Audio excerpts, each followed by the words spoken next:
Hola, hola, ¿qué tal amigos? Mi nombre es Emilio Acosta, soy miembro de Venezuela Provincial y el día de hoy tenemos el honor de entrevistar a la que tal vez es la historiadora más conocida actualmente en Venezuela.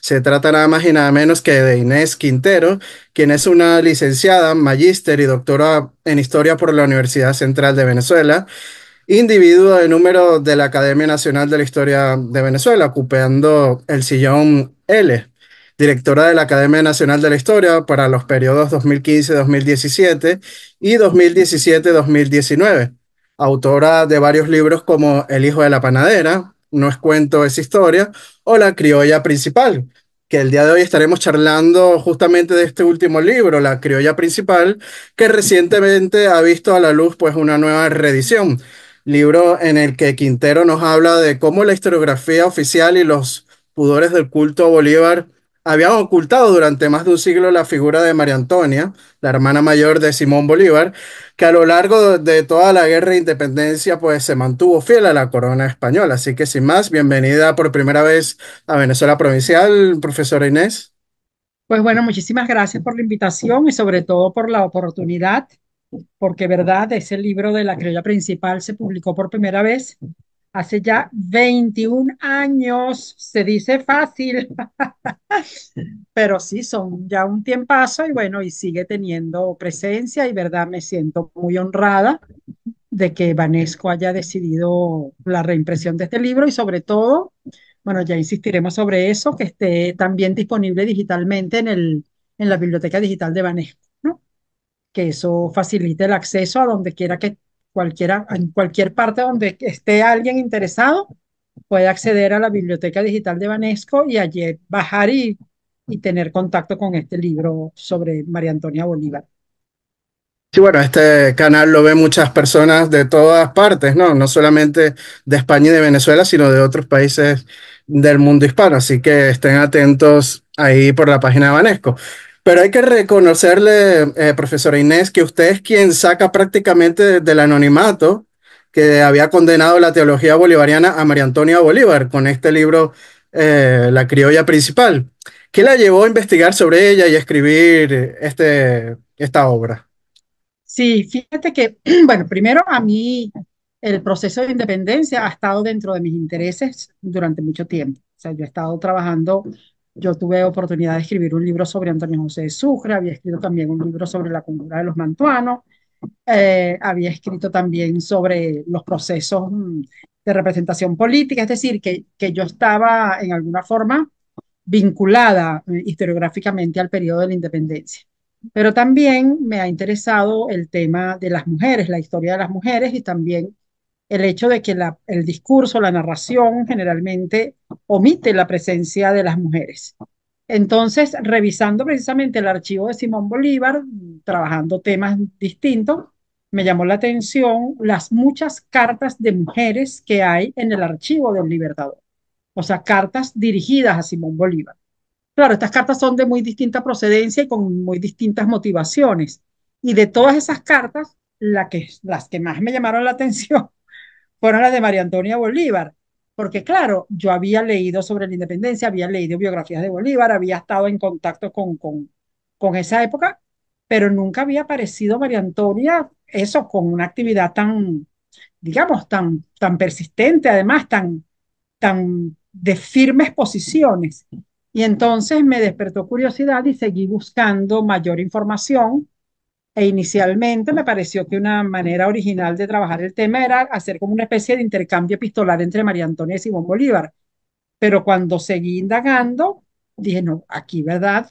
La presencia de esta mujer, el contenido de sus cartas, pero sobre todo sus posiciones, lo que había sido su mirada respecto a la tradición de lealtad de la monarquía de su familia, me pareció que valía la pena seguir indagando en la biografía de María Antonia. Y como tú bien decías, hay un problema, o sea, el culto a Bolívar, para el culto a Bolívar era muy difícil aceptar o incorporar el hecho de que Simón Bolívar hubiese tenido una hermana monárquica.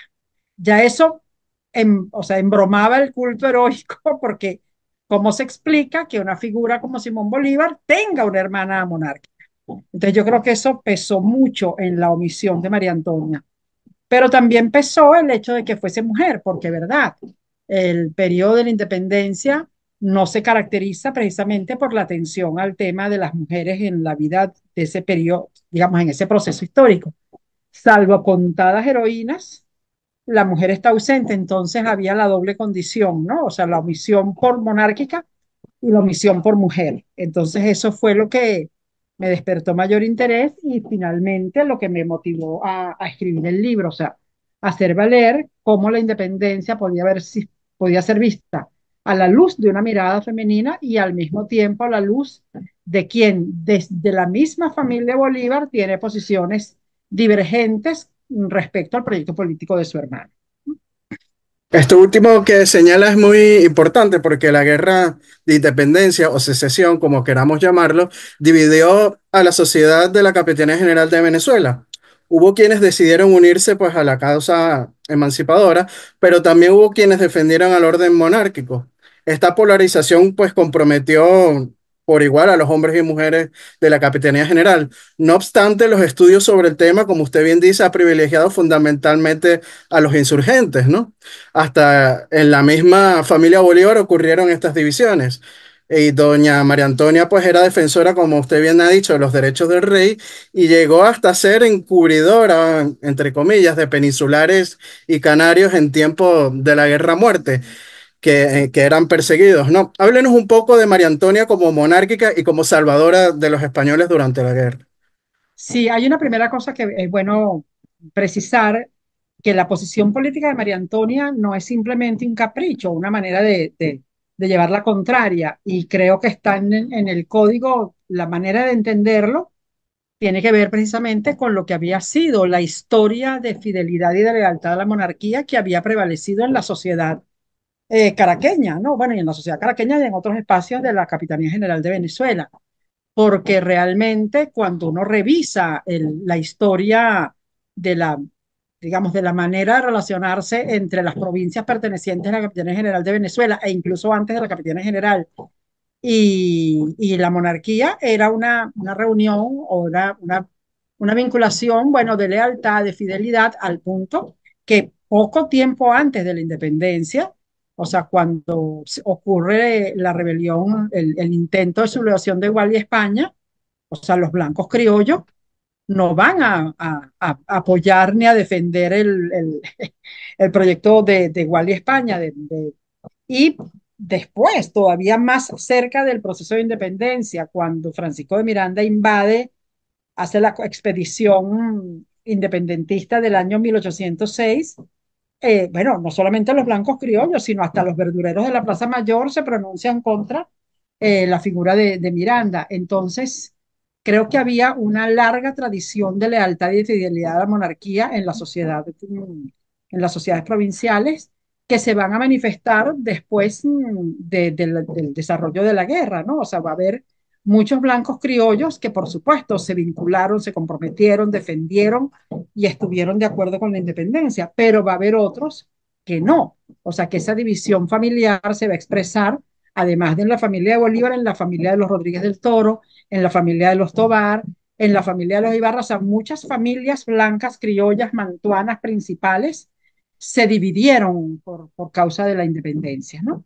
Y creo que esto tiene que ver eso con la tradición de lealtad que había habido con anterioridad y también porque los principios de la igualdad y los principios republicanos eran una novedad y no había eso, una popularización de estos principios como para que hubiese o sea, para que se multiplicaran la lealtad a un nuevo proyecto político. No obstante, como sabemos, también dentro de la familia Bolívar, su hermano Juan Vicente, su hermana Juana, o sea, sí estuvieron de acuerdo con la independencia. Entonces creo que lo que nos dice este proceso es que la independencia fue un periodo de mucha polarización, como tú decías al comienzo, de mucha tensión, de confrontación, y eso es lo que explica el desarrollo de la guerra, porque si todo el mundo hubiese estado de acuerdo, no hubiese habido una confrontación bélica como la que hubo, ¿no? O sea que lo que nos demuestran estas diferencias es que efectivamente fue un proceso de confrontación por ideas, por proyectos, por intereses, que se manifestó nada más y nada menos que en una guerra, en una confrontación que inicialmente fue de carácter civil y que después se vio involucrado ya el imperio español para defender sus intereses, ¿no? Sobre María Antonia como salvadora de peninsulares y canarios, porque creo que escondió gente hasta en las Ah, haciendas, no, ¿no? ¿No es así? sí, porque porque hay que recordar que en 1812, o sea, en 1811 se declara la independencia, inmediatamente después empieza la guerra, en el año 12 cae la República, Bolívar tiene que salir, María Antonia queda en Caracas, y ya en el año 13 Bolívar regresa y ha dado nada más y nada menos que la proclama de guerra a muerte. Por supuesto, María Antonia, esa proclama dice españoles y canarios contad con la muerte aun siendo indiferentes. O sea, María Antonia no podía ver con buenos ojos una proclama de esas características. Entonces ella, en su hacienda de Macarao, va a proteger efectivamente a muchos de los canarios y monárquicos que eran de su conocimiento, comerciantes y agricultores. Y después ella se lo va a hacer, se lo va a hacer valer a la Real Audiencia y al rey cuando solicita el apoyo de la monarquía para poder salir adelante en el exilio, ¿no? Entonces, efectivamente, María Antonia se opone a la proclama de guerra a muerte y no solamente se opone, sino que esconde, defiende y desatiende el mandato de su hermano, apoyando a españoles y canarios dentro de su propiedad.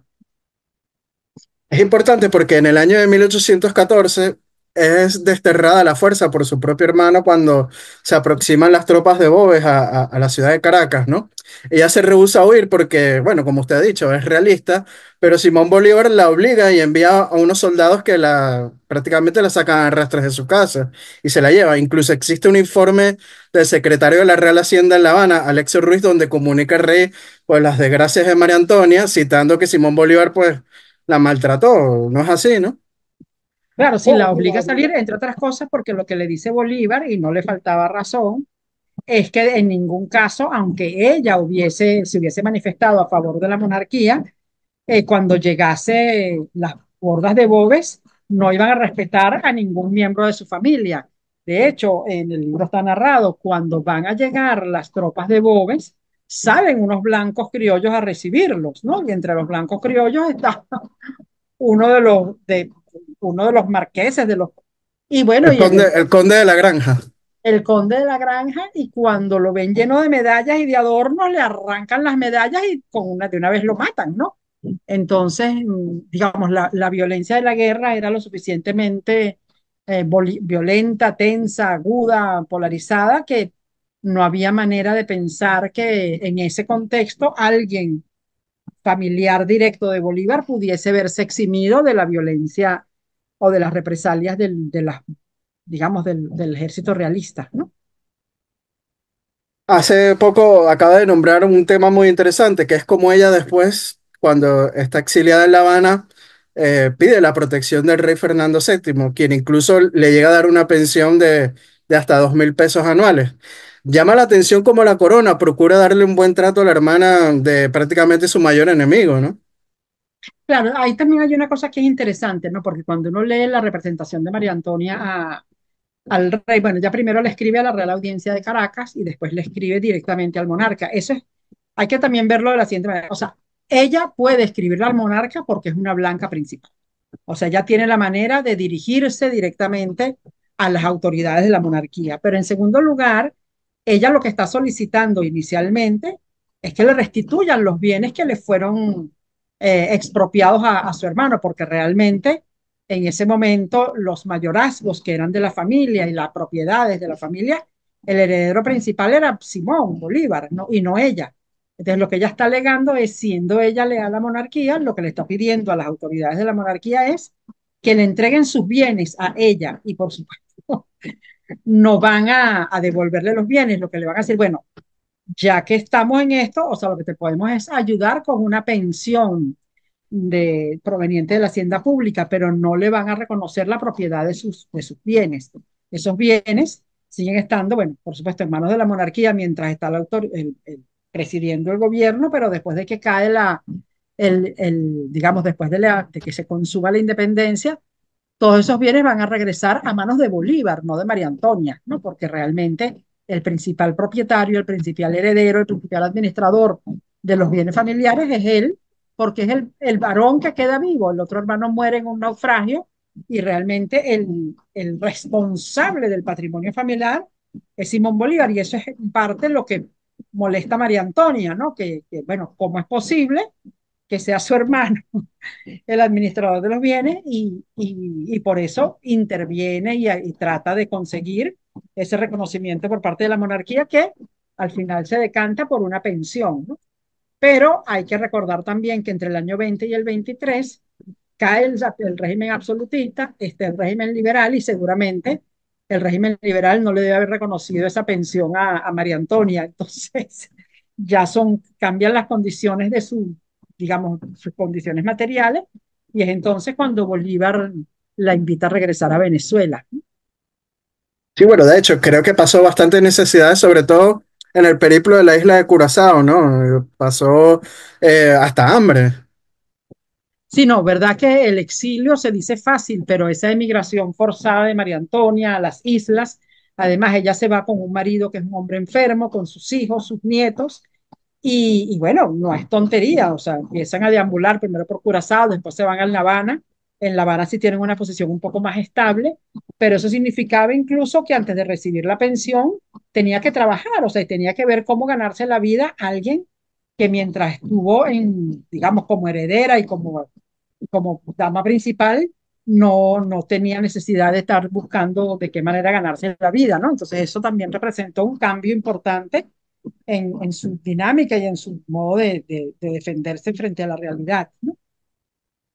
Es importante lo que ha dicho anteriormente de cómo Simón Bolívar invita de nuevo a María Antonia a regresar a Venezuela, ¿no? Y claro, luego de ya finalizada prácticamente la guerra es que regresa. Y ocurre un episodio interesante que usted relata en otro libro de nombre El fabricante de peinetas, de donde cuenta un romance que ella vivió cuando tenía 57 años con un joven de 22, ¿no? Quien es acusado por ladrón por la criolla principal, convirtiéndose en la comedilla de la Caracas de 1836. Háblenos un poco de este escándalo. Sé que no tiene que ver con el libro de la criolla principal, pero sí con este otro libro. No, verdad que es una historia apasionante, sobre todo porque cuando yo escribí La criolla principal, y por eso no está relatado en el libro originalmente, o sea, yo vi que había habido esta denuncia o este chisme de que María Antonia andaba en unos brincos con un hombre más joven que ella, ¿no? Pero sustantivamente más joven. Y claro, y había la denuncia del robo, que lamentablemente cuando yo estaba escribiendo La criolla no pude dar con ese expediente. Ese expediente lo conseguí yo 7 años después, revisando, producto de que se mudó el Archivo General de la Nación y el expediente apareció nuevamente. Y es verdad, o sea, en 1836 ella, bueno, se involucra afectivamente con un fabricante de peinetas y tiene un romance que se descubre, entre otras cosas, porque ella lo denuncia a él de haberle robado un dinero y lo meten preso y cuando lo someten a prisión, él muestra las cartas que ella le escribió a él mientras tuvieron su romance. Entonces dice, ya va, eh, que estas cartas lo que dan cuenta es que ella está brava conmigo y por eso me está denunciando por ladrón. Entonces, verdad que es una historia muy sugerente porque deja ver, bueno, por una parte, la determinación de esta mujer ya de más de 50 años de transgredir lo que era su condición de viudez, ya está viuda, es nada más y nada menos que una mujer principal de la sociedad caraqueña y tiene, bueno, y se involucra con este joven que además es un muchacho no solamente mucho más joven, sino un muchacho que viene de abajo, pues, o sea, un fabricante de peinetas. Entonces, esto va a ser, ¿verdad? Un tremendo escándalo, incluso lo que yo muchas veces digo, ahorita, en el 2024, 23, ¿en qué estamos en el 24? 24, 24. En el 2024, a una mujer de 55 a 56 años se le ocurre andar con un muchacho de 22 y eso es mal visto en el 2024. Imagínense ustedes en 1836 lo que pudo haber representado ese escándalo en la sociedad caraqueña. O sea, todo el mundo se enteró de los brincos de María Antonia y eso llegó a un tribunal y bueno, eso fue, ¿verdad? Un escándalo mayor. Eso está en un libro que se llama El fabricante de peinetas que también lamentablemente está agotado, pero bueno, ojalá que también lo podamos Bueno, reimprimir. aquí en España déjeme decirle que se consigue en alguna librería, ¿eh? Lo he visto. Qué bueno, porque es una gran historia la de el fabricante de peinetas. Sí, bueno, pueden investigarlo por Google que lo van a conseguir fácilmente. Pero bueno, María Antonia es finalmente, como usted cita en el libro de la criolla principal, una figura controvertida y también denodada, ¿no? Representante de esa nobleza criolla que afronta pues el saldo desastroso de la guerra. Muchas de las familias criollas, hay que decirlo, se empobrecieron y están tratando pues de resurgir y recuperar esa antigua gloria, ¿no? Y claro, ella sigue aferrada a los valores de 3 siglos de la monarquía hispánica en Venezuela, pero también sobrevive a su hermano en la Venezuela de Páez. Háblanos un poco de cómo ella, a su regreso, ve la situación en Venezuela y este nuevo gobierno con José Antonio Páez. Sí, bueno, hay que decir también que María Antonia, por supuesto, llega, regresa, lo habíamos dicho antes, en 1822, ¿no? Y le toca vivir todavía ese periodo entre el 22 y el 30, cuando su hermano todavía está vivo. Lo que pasa es que Bolívar está en Perú, bueno, está en toda la campaña del sur. Bolívar viene y ellos se van a ver por última vez en el año 27, que es cuando Bolívar decide organizar el patrimonio y repartir las haciendas, y es cuando ella, después de haber tenido un poder de su hermano para atender todos los asuntos del negocio de los patrimonios familiares, queda a cargo de las propiedades más importantes. No obstante, muerto Bolívar en el año 30, ella sigue viviendo en Caracas, o sea, ella no tiene para dónde irse y no va a estar conforme. O sea, María Antonia nunca se sintió cómoda en la República y nunca, por supuesto, se sintió cómoda con José Antonio Páez. O sea, no había manera de que María Antonia pudiese dialogar con esa nueva realidad. Pero ella tuvo su refugio, creo yo, en la búsqueda y en en proteger sus bienes y proteger el patrimonio familiar. De hecho, va a haber un sonado pleito después de muerto Bolívar por la herencia que tenía que ver con las minas de Aroa, que eran un patrimonio importante, y va a haber un sonado pleito entre María Antonia, su hermana Juana, y la viuda de, bueno, la madre de los hijos de Juan Vicente Bolívar, precisamente para repartirse el patrimonio del Libertador, lo que deja ver que Bolívar no murió en la inopia ni sin nada que ponerse, porque realmente si hay un pleito de herencia es porque hay algo por lo cual pelear, ¿no? O sea, nadie va a Ujú. pelear por los bienes inexistentes de un limpio, pero va a ser muy decidor de lo que representa para ella vivir en tiempos de la República. Ella no está a gusto, se siente incómoda, no le parece que las leyes se acoplan a las necesidades. En más de una ocasión piensa que lo que quiere es irse para cualquier otra parte, pero bueno, finalmente se queda en el país, logra vender las minas de Aroa verdad, no es que está pasando trabajo, le va económicamente bien y ella va a ser incluso a tratar de solicitar que el retorno de los restos de Bolívar. Lamentablemente no le hacen caso y termina siendo una programación oficial. Y cuando finalmente llega Bolívar, los restos de Bolívar, ella ya ha muerto, ya muere justo un mes antes de que lleguen los restos de Bolívar y no le va a tocar recibir los restos mortales de su hermano, pero sí fue eso, un periodo difícil, controvertido, molesto, y se atravesó además con esta historia del romance con el peinetero, ¿no? Bueno, se dice que ya sus últimos días, ella trata como que de desaparecer de la vida pública y se retira a sus haciendas, ¿no? Claro, ella, pero siempre, bueno, ella va y viene de San Mateo, va y viene de Macarao, pero realmente su vida social y su vida básicamente está entre Caracas y Macarao, que son donde están sus propiedades principales. Sí, bueno, de hecho, ella muere creo que en Macarao, justamente un día como hoy, 7 de octubre del año de 1842, casualmente, ¿no? Aunque esta entrevista va a salir dentro de un par de días, ¿no? Y quería preguntarle, cuando ella ya está al borde de la muerte, ella seguía siendo leal al rey, ¿no? Claro, bueno, lo que pasa es que ya, ¿verdad? Ella ya no tiene relación con España. O sea, ya realmente su vínculo es más con la realidad venezolana. Y lo que yo creo es que ella tiene más que monárquica, es una mujer conservadora, ¿no? O sea, yo creo que ya, en el caso de Venezuela y lo que ocurrió en la mayoría de nuestros países, ya la monarquía no es una posibilidad, no es un proyecto, no es una manera de practicar, no es una manera de vivir políticamente. Entonces, lo que yo creo que María Antonia es más una mujer de principios conservadores, contraria a los principios liberales, seguramente, bueno, aferrada todavía a la idea de que se debe mantener la esclavitud, de que no debe haber eso, acciones que propicien la igualdad. O sea, eso, una persona de pensamiento conservador. Yo creo que eso, su periodo monárquico termina en alguna forma cuando ya la república es un hecho y ya la posibilidad del retorno de la monarquía es básicamente impensable. Entonces ella,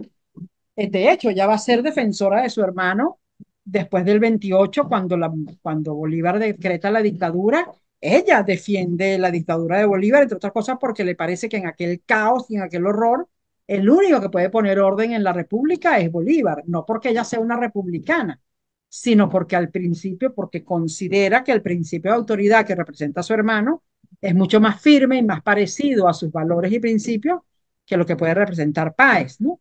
Y después de que muere su hermano, ella, por supuesto, va a estar mucho más interesada en defender esos valores tradicionales, esas prácticas más parecidas a lo que era su concepción, ¿no? Frente al orden y frente a la vida y frente a la religión. O sea, una mujer, eso más bien conservadora, que también llama la atención que siendo una mujer conservadora haya tenido el coraje y la audacia de haberse metido en ese enredo con el peinetero, ¿no? Sí, con el penitero, ¿no? Y también en un momento de tensión entre el gobierno encabezado por Páez y Bolívar en Colombia, ¿no? En Bogotá. Claro, bueno, ya cuando ya tiene sus brincos con el peinetero, ya Bolívar está muerto y enterrado. Sí, no, claro. Sí, pero hablando de lo que usted dice, ¿no? De este pensamiento conservador, porque es interesante lo que usted dice, ¿no? Este pensamiento conservador y también liberal, porque incluso, como usted señala, cuando en España asume el gobierno, los liberales cambia totalmente el devenir de la guerra.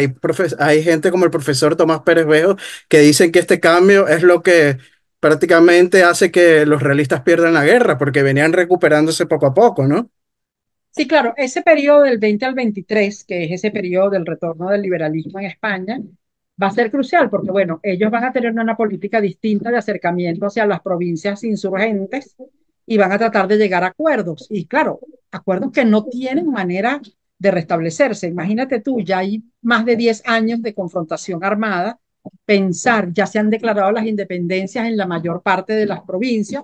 Era muy difícil pensar que un acercamiento desde la perspectiva de los liberales podía revertir ese proceso independentista. Entonces, más bien, lo que yo creo es que ya, o sea, se profundiza el cisma y se profundiza el proyecto republicano que va a terminar siendo, bueno, el desenlace fundamental de la mayor parte de los países de América Latina, ¿no? De Hispanoamérica, que van a decantarse más allá de las tentaciones monárquicas que surgen durante ese periodo, van a terminar siendo todo repúblicas, ¿no? O sea, se consolidan como repúblicas a partir del año 28, 30 y en adelante, ¿no?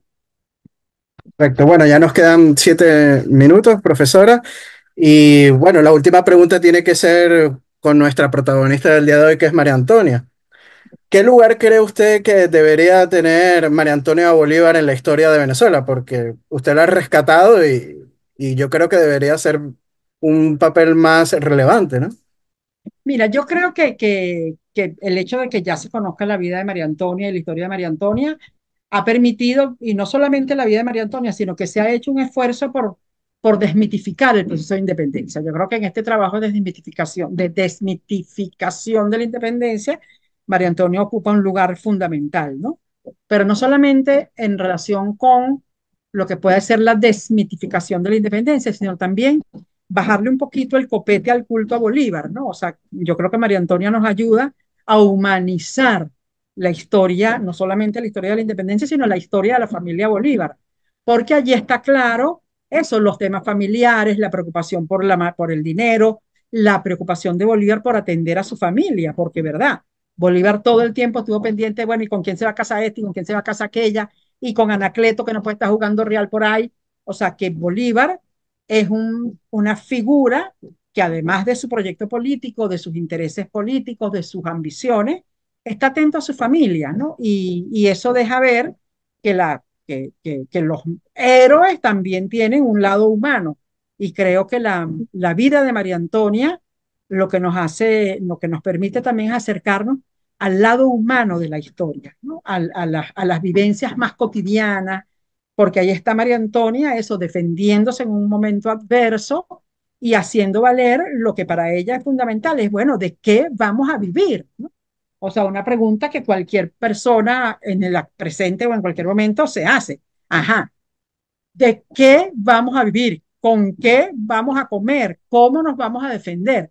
Y eso es lo que manifiesta en gran medida, digamos, la actuación, la perseverancia, las ideas y también la posición de María Antonia respecto a su tiempo y al periodo de la independencia, ¿no?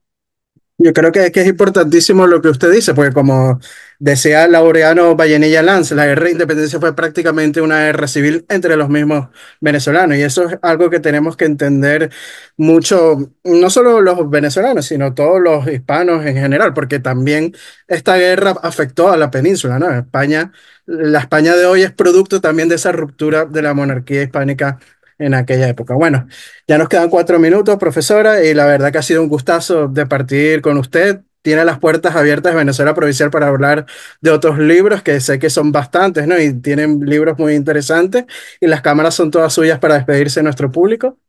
Bueno, muchísimas gracias, ¿verdad?, por esta oportunidad y lo que quiero es insistir en lo que decía al comienzo, la historia de la criolla principal de María Antonia Bolívar. Ese libro se puede bajar libremente y tiene acceso gratuito en la página que se llama Biblioteca Digital de Banesco. Usted accede a la Biblioteca Digital de Banesco y allí clinch le da y puede acceder al libro de manera directa, gratuita, y es una manera de verdad de acercarse al proceso histórico venezolano del periodo de la independencia, mucho más humano, desmitificado y sobre todo oír la voz de una mujer que, o sea, que no estuvo de acuerdo con las ideas de su hermano y que finalmente no le quedó más remedio que avenirse a los modos republicanos. Pues eso también dice mucho de su manera de vivir, del tiempo que le tocó vivir.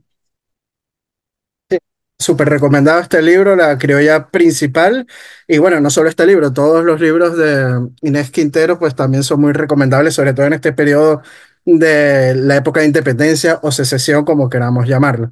Y bueno, muchísimas gracias por compartir las luces el día de hoy con nosotros, y también recordarles a nuestro público que si les gustó este video, darle me gusta y compartirlo para así llegar a más personas. Nuestros artículos de investigación histórica lo publicamos diariamente en nuestras redes sociales en Venezuela Provincial, tanto en Instagram como en Facebook. Si quieren ser patrocinantes o mecenas en nuestro proyecto de divulgación histórica, pueden hacerlo a través del Patreon de Venezuela Provincial. Con tan solo 1 euro, pues lo que puede costar una lata de refresco en un supermercado, pues ya nos están ayudando en esta labor de divulgación histórica. Aprovechamos, profesora Inés, para enviarle un fuerte saludo y abrazo a nuestros mecenas y patrocinantes, como lo son Gabriela Arrieta, Ángel Suárez, Juan Cristóbal García, Lomé Lizán, Daniel Sierra, Domingo González, Miguel Curvelo, y la miembro de nuestro canal de YouTube, África del Valle, que también haciéndose miembros a través del canal de YouTube de Venezuela Provincial, es otra forma de apoyarnos en esta labor de divulgación histórico. No dejen de darle a la campanita para así estar informados de todo el material que subimos a nuestro canal de YouTube, tanto estas entrevistas que les traemos como los top 10 históricos, entre otros. Así que bueno, profesora, le mando un fuerte abrazo hasta la hermosa ciudad de Caracas, Venezuela, y hasta una próxima oportunidad. Bueno, muchísimas gracias y un gran abrazo a todos. Chao, chao. Adiós. Chao.